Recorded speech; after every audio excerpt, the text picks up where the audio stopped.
Jemaat yang terkasih di dalam Tuhan Yesus, selamat beribadah di hari Pentakosta. Kiranya ibadah yang kita lakukan saat ini berkenan di hadapan Tuhan. Inilah hari Pentakosta, artinya hari ke-50 sesudah hari Paskah. Pada hari ke-50 sesuai Ulangan 16 ayat 9-12 diadakan suatu pesta besar, yakni pesta panen raya dan pesta kemerdekaan yang dirayakan dengan sangat meriah dan penuh sukacita. Di masa perjanjian baru, pada hari Pentakosta, Roh Kudus yang dijanjikan oleh Yesus Kristus ketika ia naik ke sorga, turun ke atas para murid. Artinya mereka semua dibaptis dalam Roh Kudus, sehingga mereka mendapat kekuatan dan keberanian untuk bersaksi, memberitakan Injil kepada segala suku, bangsa, dan bahasa, supaya semua orang percaya kepada Yesus Kristus. Kita berkumpul saat ini di rumah kita masing-masing untuk memperingati Hari Pentakosta. Hari Pentakosta kita peringati sebagai hari kelahiran gereja. Melalui kuasa Roh Kudus, gereja diperlengkapi untuk melaksanakan tugas pengutusannya kepada bangsa-bangsa secara khusus di tengah pandemi COVID-19 saat ini. Jemaat, marilah berdiri dan dengan hati bersyukur penuh sukacita, kita menyambut kehadiran firman Tuhan di tengah-tengah persekutuan kita.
Jemaat yang dikasihi oleh Tuhan, kita tabiskan ibadah ini. Pertolongan kita adalah dalam nama Tuhan yang menjadikan langit dan bumi.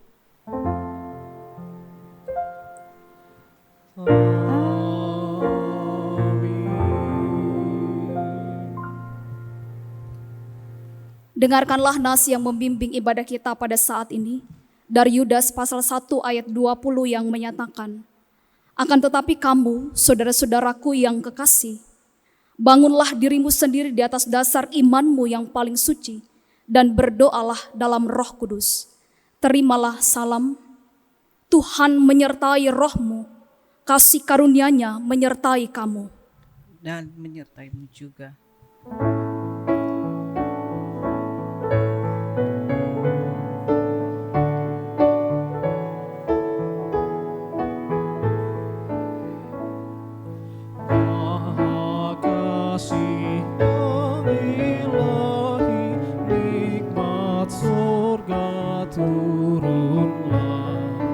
Mendiami hati kami, Kau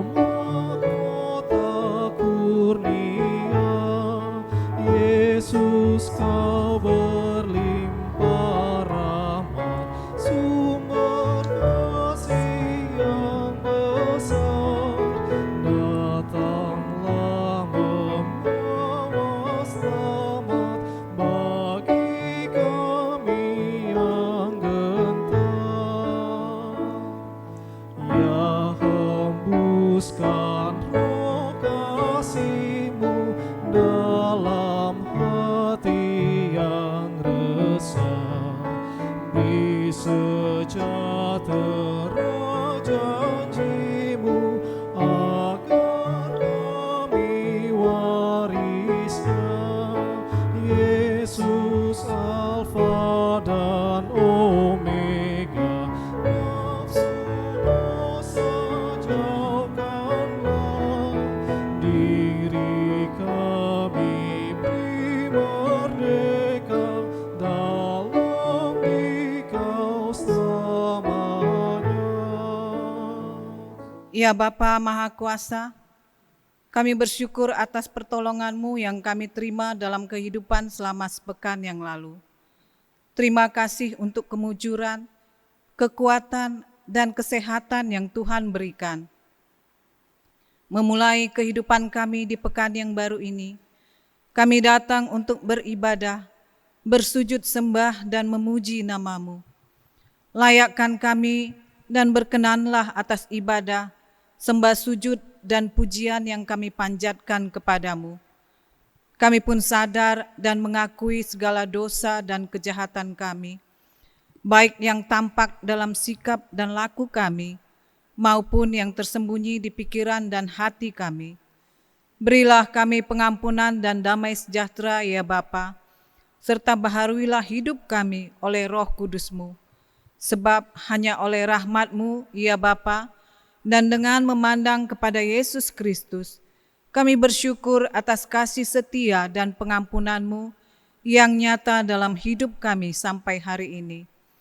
Ajarlah kami untuk mengikuti teladan kasih-Mu, serta melakukan firman dan kehendak-Mu sebagai saksi-saksi yang setia di sepanjang hidup kami, sehingga melalui kami, banyak orang akan memuji dan memuliakan nama-Mu. Dalam nama Tuhan Yesus kami berdoa. Amin.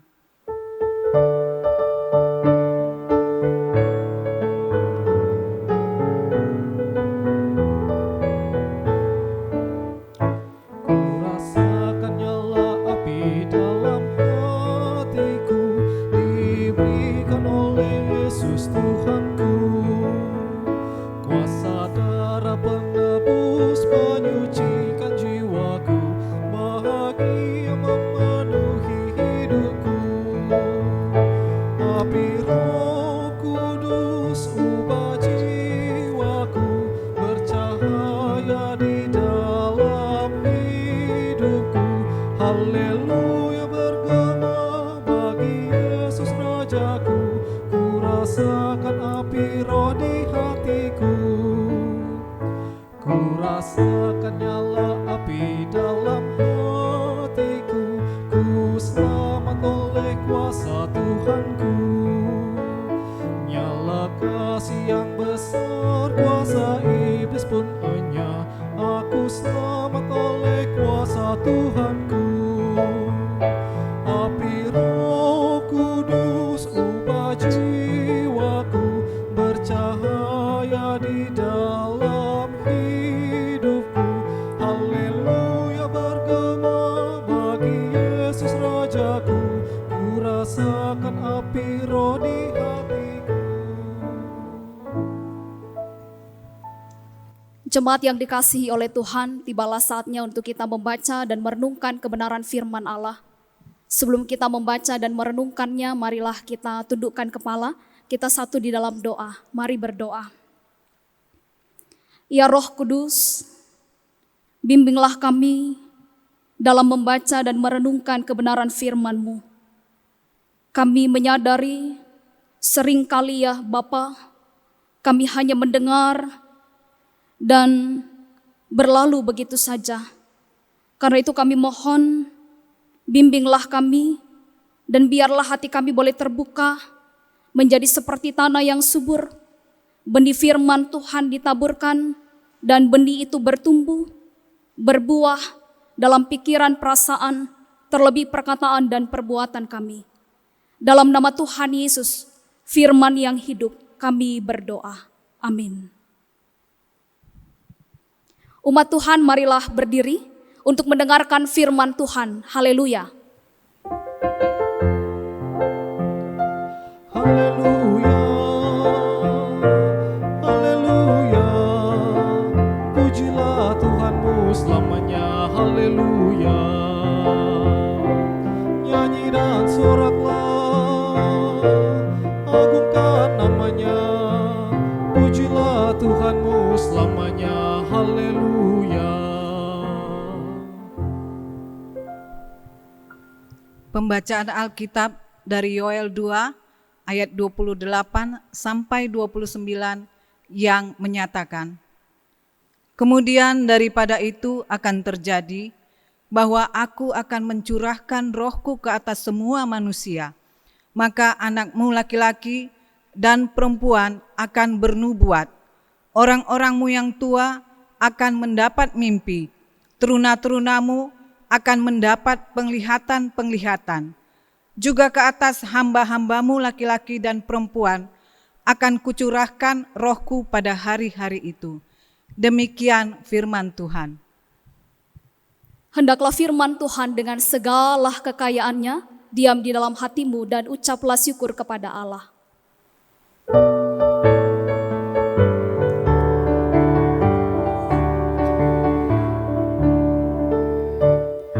Kepadamu puji-pujian, nada syukur dan kemuliaan, Bapa, Putra dan Roh Kudus, sampai kekal dan abadi. Jemaat dipersilahkan duduk kembali. Bapak, Ibu, saudara-saudara dan anak-anak yang dikasihi oleh Tuhan, senang dengan orang yang pemurah atau pemarah? Senang dengan Allah yang pemurah atau Allah yang pemarah? Mungkin kita akan jawab, Bu Pendeta, kami senanglah dengan orang yang pemurah. Masa kita mau senang dengan orang yang pemarah? Bapak, Ibu, saudara-saudara yang dikasihi oleh Tuhan, dalam Alkitab seringkali ditampilkan dua wajah Allah, yaitu Allah yang pemurah dan Allah yang pemarah. Di satu sisi Allah mengampuni, melindungi, dan memberkati banyak orang. Tetapi di sisi lain, Ia juga menghukum mereka yang berbuat jahat, berkhianat, cemar, dan licik. Allah menyenangkan sekaligus mengerikan. Allah menyenangkan karena pengampunannya, perlindungannya, dan berkatnya yang teramat besar. Sedangkan Bapak Ibu Saudara yang dikasihi Tuhan, Allah juga mengerikan karena semua orang termasuk tokoh-tokoh teladan seperti Musa dan Daud tidak luput dari penghukuman Allah. Bapak, Ibu, saudara-saudara yang dikasihi Tuhan, itulah kedua wajah Tuhan yang kita temukan dalam kitab Yoel. Kalau minggu yang lalu tanggal 24 Mei 2020 kita melihat, membaca, merenungkan Yoel pasal 1, kita melihat sisi Allah yang pemarah. Sisi Allah yang marah kepada umat Israel. Allah menghukum mereka dengan tulah belalang dan menyuruh Nabi Yoel untuk memperingatkan mereka supaya mereka bertobat. Nah, pada minggu ini sungguh melegahkan dan sungguh indah karena kita membaca bagian yang menunjukkan Allah yang pemurah. Hari ini kita membaca Yoel pasal 2 ayat 28 sampai 29.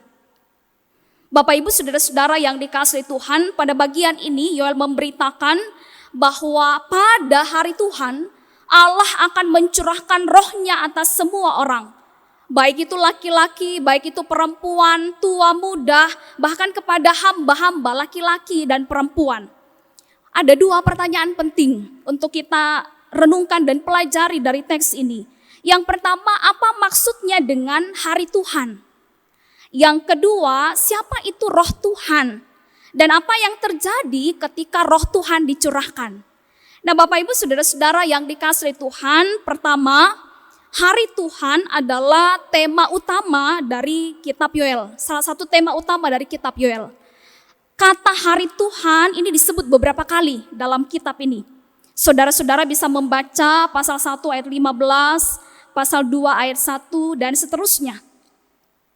Dalam kitab Yoel, hari Tuhan menunjukkan kepada hari penghukuman dan hari penggenapan Allah atas rencananya.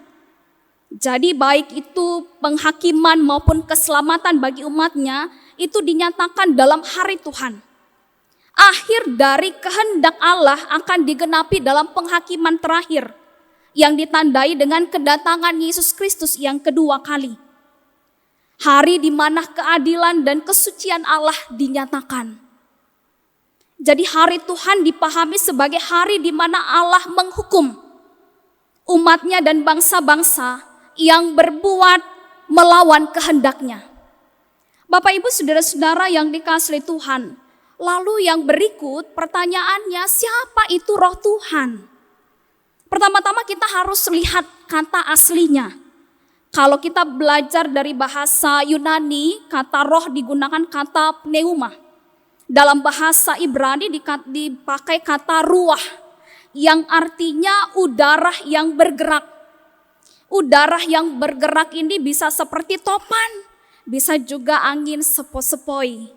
Nah Bapak Ibu saudara-saudara yang dikasihi Tuhan, Roh Kudus ibarat angin yang hendak meniup dan melayangkan kita ke arah yang dianggap Tuhan yang paling baik bagi kita.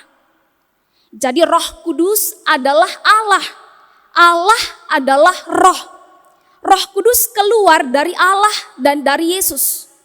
Jadi kita harus memahami bahwa setelah Tuhan Yesus bangkit dari antara orang mati dan ia menampakkan dirinya kepada para murid, ia menjadi roh. Jadi Roh Kudus itu jangan dipahami sebagai satu kekuatan saja atau suatu daya. Atau orang katakan suatu kekuatan gaib yang tidak terlihat.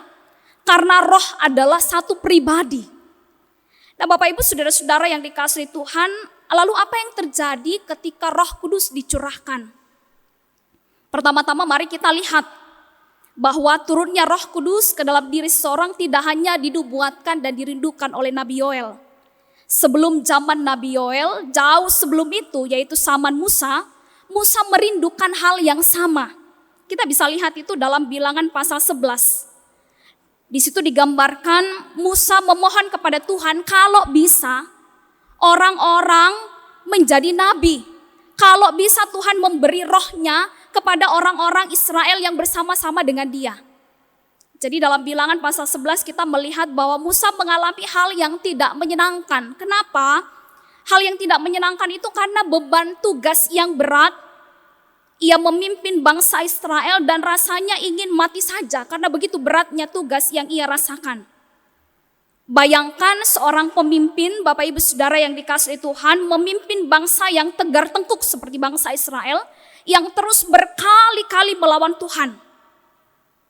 Kalau saudara melihat akhir permohonannya, Musa dengan tulus memohon kepada Tuhan. Dan Tuhan kabulkan.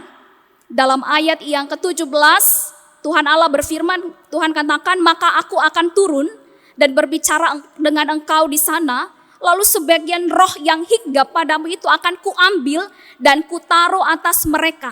Maka mereka bersama-sama dengan engkau akan memikul tanggung jawab atas bangsa itu. Jadi tidak usah lagi engkau seorang diri memikulnya. Itu bagian firman Tuhan yang disampaikan oleh Tuhan kepada Musa. Bapak Ibu saudara-saudara yang dikasihi Tuhan, dari pemahaman ini kita melihat bahwa pada waktu itu Roh Kudus tidak diberikan kepada semua orang. Allah ada bersama dengan umat Israel, tapi Roh Kudus tinggal dan diam kepada mereka atau pribadi-pribadi yang ditunjuk oleh Allah untuk melaksanakan tugas. Jadi tidak semua orang Israel, umat Allah, dipenuhi oleh Roh Kudus. Hanya orang-orang yang ditunjuk oleh Allah. Lalu Yoel menubuatkan suatu hari Allah akan mencurahkan rohnya kepada setiap orang yang berseru dalam nama Tuhan. Nubuat itu tergenapi Bapak Ibu Saudara. Dalam Kisah Para Rasul pasal 2 ayat 1 sampai 13. Di hari Pentakosta atau hari turunnya Roh Kudus, murid-murid diubah menjadi saksi yang berani. Mereka tahu persis apa yang benar dan mereka terpeduli terhadap seluruh dunia. Karena itu mereka pergi. Dengan kuasa Roh Kudus mereka pergi menjadi saksi di Yerusalem, Yudea, Samaria sampai ke ujung bumi. Bapak Ibu saudara-saudaraku yang Tuhan Yesus kasihi, lalu Dari pembacaan ini apa yang bisa kita pelajari? Ada dua hal. Yang pertama, Roh Kudus adalah roh Tuhan yang dikirim kepada kita, yang dicurahkan kepada kita. Untuk apa? Untuk menolong kita. Menolong dalam hal apa? Menolong dalam menginsafkan kita, memulihkan kita, mengajarkan kita, mengingatkan kita, memimpin kita, dan menyertai kita. Roh Kudus berfungsi memimpin hidup kita kepada jalan hidup yang benar. Roh Kudus bekerja melalui akal dan perasaan kita, tubuh dan jiwa kita. Namun Bapak Ibu Saudara yang dikasihi Tuhan, pemulihan akan terjadi kalau kita mau memberi diri kita dipulihkan oleh Roh Kudus. Oleh sebab itu Nabi Yoel menyerukan agar umat Tuhan bertobat. Bapak Ibu Saudara-saudaraku yang Tuhan Yesus kasihi, ingatlah bahwa di dalam Yesus Kristus Allah membatalkan kemarahannya dan menyatakan kemurahannya kepada kita. Tuhan menyelamatkan dunia ini bukan dengan kemarahannya, tetapi Tuhan menyelamatkan dunia ini dengan kemurahannya. Kasih karunia yang tidak terbatas, yang tidak berkesudahan, yang selalu baru setiap hari. Bapak Ibu Saudara-saudaraku yang dikasihi Tuhan, tapi kemurahan Allah bukanlah murahan. Kalau murahan berarti asal-asalan. Kalau murahan berarti tidak bermutu, tidak awet. Kemurahan sebaliknya tidak ternilai. Kemurahan Allah tidak tertandingi nilainya. Hidup yang ditopang dengan kejahatan, dengan fitnah, kesombongan, sikap serakah, terlebih hidup yang tanpa pengharapan kepada Tuhan adalah hidup yang murahan. Bapak Ibu Saudara-saudaraku yang dikasihi oleh Tuhan, kemurahan Allah, setiap orang yang merasakan kemurahan Allah terdorong untuk membuat hidupnya menjadi semakin baik dari hari ke hari. Semakin bijaksana, semakin adil, hidupnya semakin bermutu. Jadi hidup yang bermutu dalam kemurahan Tuhan hanya terjadi kalau saya dan Bapak Ibu Saudara mau dipulihkan, diubahkan oleh Roh Kudus. Hal yang kedua yang kita bisa pelajari dari teks pembacaan kita pada saat ini adalah beri diri kita dipimpin oleh Roh Kudus. Saudara-saudara yang Tuhan Yesus kasihi, banyak orang Kristen seringkali dibuat bingung dan ragu. Mengapa? Karena mereka merasa di dalam diri mereka, dalam kehidupan mereka tidak ada Roh Kudus. Mereka bahkan membuat pertanyaan-pertanyaan, kalau saya punya Roh Kudus kenapa saya tidak bisa berbahasa roh? Dan seterusnya dan seterusnya. Bapak Ibu Saudara-saudara yang dikasihi Tuhan, orang yang punya pandangan seperti ini adalah orang-orang yang berpikir sempit. Mengapa? Karena orang yang mengaku Yesus adalah Tuhan, berarti di dalam dirinya ada Roh Kudus. Karena tidak mungkin orang mengaku Yesus adalah Tuhan kalau tidak dipimpin oleh Roh Kudus. Yang kedua, karunia Roh Kudus tidak hanya berbahasa roh.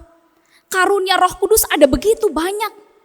Kita bisa lihat itu dalam 1 Korintus 12 sampai pasal 14 yang kita renungkan dalam Sabda Bina Umat beberapa minggu terakhir ini. Jadi Bapak Ibu Saudara-saudaraku yang dikasihi Tuhan, orang yang mau dipimpin oleh Roh Kudus, orang yang mau hidupnya dikuasai oleh Roh Kudus adalah orang yang akan melihat dan menyaksikan ada banyak hal yang berubah dalam kehidupannya. Jadi persoalannya adalah apakah orang itu mau dipimpin oleh Roh Kudus. Kita lihat para murid, ketika mereka pada hari Pentakosta, Roh Kudus dicurahkan atas mereka, mereka yang tadinya ketakutan menjadi pribadi yang berani bersaksi. Mereka yang tadinya hanya memikirkan diri mereka sendiri, mereka menjadi pribadi yang mau peduli terhadap orang lain. Dalam keberanian untuk bersaksi, mereka pergi memberitakan Injil sampai ke seluruh dunia.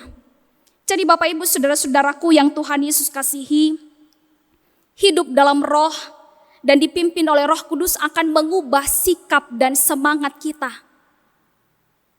Orang yang dipimpin oleh Roh Kudus, ia tidak akan memikirkan dirinya sendiri atau mempertahankan dirinya sendiri, tapi ia akan menjadi pribadi yang terbuka, peduli, dan rela berkorban. Bapak, Ibu, saudara-saudara yang dikasihi oleh Tuhan, orang-orang yang seperti inilah yang kita butuhkan pada saat ini. Orang-orang yang dipimpin oleh Roh Kudus, saya dan Bapak, Ibu, saudara, orang-orang yang mau peduli, orang-orang yang mau memberi, orang-orang yang mau rela berkorban. Sebab untuk itulah gereja diutus. Amin.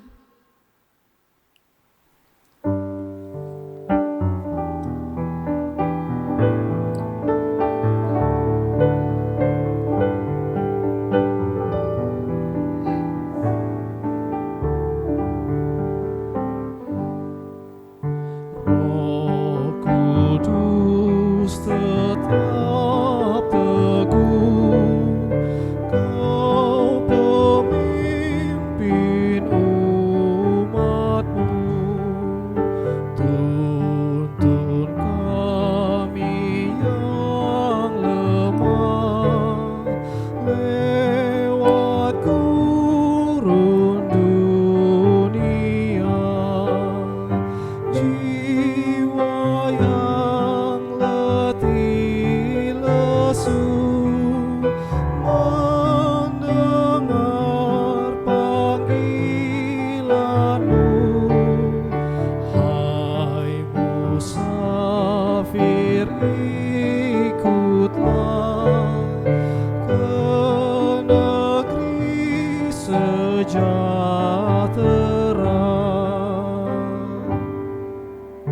Bila nanti tamatlah pergumulan dunia, dalam sorga mulia nama kita tertera. Asal kita ditebus, pun dipanggil Roh Kudus. Hai musafir, ikutlah ke negeri sejahtera.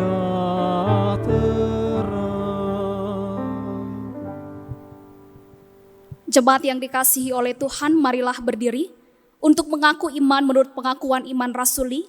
Dengan hati dan mulut masing-masing kita berkata, aku percaya kepada Allah Bapa yang Maha Kuasa, Khalik langit dan bumi, dan kepada Yesus Kristus anaknya yang tunggal Tuhan kita, yang dikandung dari Roh Kudus, lahir dari anak darah Maria, yang menderita di bawah pemerintahan Pontius Pilatus, disalibkan, mati dan dikuburkan, turun ke dalam kerajaan maut. Pada hari yang ketiga bangkit pula dari antara orang mati, naik ke surga, duduk di sebelah kanan Allah Bapa yang Maha Kuasa, dan akan datang dari sana untuk menghakimi orang yang hidup dan yang mati.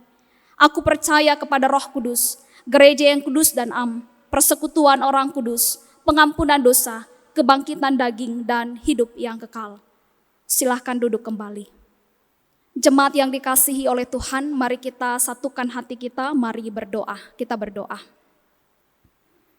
Ya Bapa di dalam surga, terima kasih untuk waktu dan kesempatan yang Tuhan beri bagi kami untuk beribadah, mengingat rayakan kasih-Mu yang begitu besar dan Roh Kudus-Mu yang tercurahkan bagi kami. Bapa di surga, biarlah Engkau memampukan kami sehingga firman Tuhan yang kami baca dan kami dengarkan ini boleh kami lakukan dalam kehidupan kami. Pimpin kami dengan Roh Kudus-Mu ya Allah, dan biarlah seluruh perjalanan kehidupan kami boleh menjadi kesaksian yang benar yang memuliakan nama Tuhan. Bapa di dalam surga, pada saat ini kami datang kepadamu berdoa bagi bangsa dan negara kami. Kami mendoakan usaha-usaha pemerintah untuk menangani bencana nasional ini. Kami mohon ya Tuhan, biarlah hikmat bijaksana, kemampuan mereka boleh terus nyatakan untuk melakukan yang terbaik. Kami mendoakan juga kesadaran masyarakat kesadaran kami sebagai warga gereja untuk ikut serta mencegah penyebaran COVID-19 dengan menaati segala aturan yang telah diberikan oleh pemerintah. Bapa di dalam surga, pada saat ini kami bersatu hati mendoakan pelayanan medis yang berjuang merawat pasien-pasien COVID-19. Tuhan Allah, berikan mereka kekuatan, kesehatan, dan semangat. Kami sadar mereka mengalami kelelahan, keletihan. Kami mohon Tuhan, kuatkan topang mereka semua. Bapa di dalam surga, kami juga datang kepadamu, membawa setiap orang yang berjuang melawan virus corona, baik mereka yang dinyatakan positif, baik mereka PDP ataupun ODP. Tuhan, tolong mereka, kuatkan mereka, sembuhkan dan pulihkan mereka. Kuatkan iman dan kuatkan imunitas mereka, sehingga mereka boleh kembali sehat dan pulih. Kami mendoakan mereka yang mengalami duka cita karena kehilangan orang yang mereka kasihi. Tuhan Yesus, tolong hiburkan mereka. Kuatkan mereka satu demi satu. Dan setiap kami sebagai warga jemaat-Mu yang bertahan di rumah-rumah kami masing-masing, berikan kami juga kesabaran, berikan kami sukacita, supaya sekalipun kami tetap berada di rumah, kami tetap berharap hanya kepada Tuhan. Dan biarlah kami boleh melakukan hal-hal yang baik, hal-hal yang positif dari rumah kami. Bahkan kami boleh menjadi berkat bagi banyak orang. Bapa di dalam surga, kami mendoakan mereka yang terkena gejala stres bahkan depresi karena situasi ini. Kami mohon pertolongan Tuhan. Kami percaya Bapa di dalam surga bahwa semuanya baik. Tuhan akan selesaikan perkara ini bagi kami. Kami berdoa bagi para pengusaha, baik itu pengusaha besar, menengah, dan kecil yang terkena imbas dari bencana ini. Setiap orang yang di PHK, kehilangan penghasilan mereka, Tuhan, kami percaya Engkau tidak tinggalkan mereka. Engkau bekerja melalui kami. Engkau memakai kami untuk menolong menguatkan mereka. Bapa di dalam surga, kami mendoakan pelayanan gereja-Mu, seluruh gereja-gereja-Mu yang ada di dunia, seluruh gereja-gereja-Mu yang ada di Indonesia, dan GPIB Immanuel secara khusus. Tuhan, terima kasih karena Engkau menolong kami untuk tetap melaksanakan ibadah walaupun secara online. Kami mendoakan gerakan pemuda dan semua orang yang telah mendukung sehingga pelayanan ini tetap terjadi. Terima kasih Tuhan untuk talenta, untuk bakat yang Tuhan beri untuk anak-anak muda kami, sehingga mereka boleh terus melakukan yang terbaik melalui talenta mereka, menyiapkan rekaman video bahkan audio untuk ibadah ini. Bapa dalam surga, kami juga berterima kasih untuk pelayanan presbiter, pemandu lagu, dan organis dalam ibadah ini. Biarlah setiap kami yang melayani, kami dasarkan itu dengan ketulusan untuk memuliakan nama Tuhan. Dan Tuhan sempurnakan setiap pelayanan yang kami kerjakan. Bapa di dalam surga, kami mau berdoa untuk seluruh bangsa-bangsa di dunia yang juga mengalami pergumulan berat ini. Tuhan Allah, kami percaya sama seperti bangsa Indonesia, Engkau memulihkan. Kami percaya Tuhan juga pasti memulihkan kehidupan dunia, bangsa-bangsa bahkan rakyat-rakyat yang mengalami pergumulan karena kondisi ini. Tuhan, kami mendoakan setiap anak-anak kami yang belum bisa bersekolah dan mereka harus berproses belajar di rumah. Tolong para orang tua supaya mereka diberikan kesabaran. Dan biarlah mereka tidak kehilangan momen berharga ini untuk semakin dekat dengan anak-anak mereka. Dan tolong anak-anak kami supaya mereka juga tetap belajar di rumah dengan baik dan memanfaatkan segala apa yang ada untuk menambah kecerdasan mereka. Tuhan, terima kasih. Inilah doa dan syukur kami kepadamu. Kami berdoa di dalam nama Tuhan Yesus Kristus yang sudah mengajar kami berdoa bersama. Bapa kami yang di surga, dikuduskanlah namamu, datanglah kerajaanmu, jadilah kehendak-Mu di bumi seperti di surga. Berikanlah kami pada hari ini makanan kami yang secukupnya. Dan ampunilah kami akan kesalahan kami, seperti kami juga mengampuni orang yang bersalah kepada kami. Dan janganlah membawa kami ke dalam pencobaan, tetapi lepaskanlah kami daripada yang jahat. Engkaulah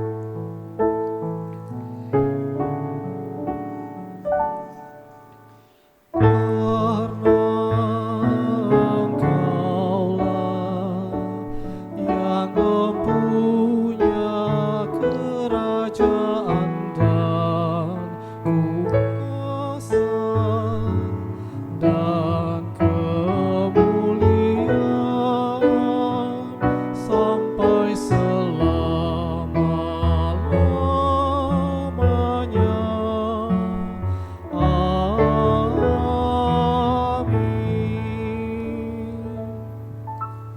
Saudara-saudara, persembahan yang kita berikan adalah lambang persembahan diri kepada Allah. Marilah kita berikan yang terbaik kepadanya, sebab yang terbaik sudah Ia kerjakan bagi kita. Dengarlah nats Alkitab dalam Kisah Para Rasul 20 ayat 35. Dalam segala sesuatu telah kuberikan contoh kepada kamu, bahwa dengan bekerja demikian, kita harus membantu orang-orang yang lemah dan harus mengingat perkataan Tuhan Yesus. Sebab Ia sendiri telah mengatakan, adalah lebih berharga memberi daripada menerima. Tuhan memberkati saudara dan persembahan saudara.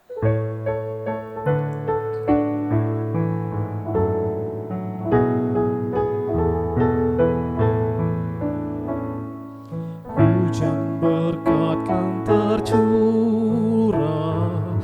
itulah janji kudus. Hidup segar dari sorga kan diberi penebus. Hujan berkat-Mu, itu yang kami perlu. Sudah menetes berkat-Mu, biar tercurah penuh. Hujan berkat kan tercurah, hidup kembali segar. Di atas bukit dan luar, bunyi derai terdengar. Hujan berkat-Mu, itu yang kami perlu. Sudah menetes berkat-Mu, biar tercurah penuh. Mari berdiri untuk menyerahkan persembahan syukur kita kepada Tuhan dalam doa. Ya Allah, Bapa sumber rahmat dan berkat, kami bersyukur karena karya agung-Mu yang menyelamatkan kami di dalam Yesus Kristus. Engkau juga memenuhi kami dengan kuasa dan karunia Roh Kudus, sehingga kami mampu bekerja di dalam dunia dan memperoleh berbagai berkat. Kepadamu saja kami persembahkan pemberian kami. Terimalah ya Tuhan, dan pakailah hidup dan kerja kami sebagai alat memasyurkan nama-Mu. Amin. Jemaat yang dikasihi oleh Tuhan, pergilah dan lakukanlah firman Tuhan yang sudah kita dengarkan bersama, dan dengarkanlah pimpinan Roh Kudus. Mari kita mengakhiri ibadah ini dengan bernyanyi dari Kidung Jemaat 235 bait 1 dan 7.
Jemaat Tuhan, arahkanlah hati dan pikiranmu kepada Tuhan, serta terimalah berkat-Nya.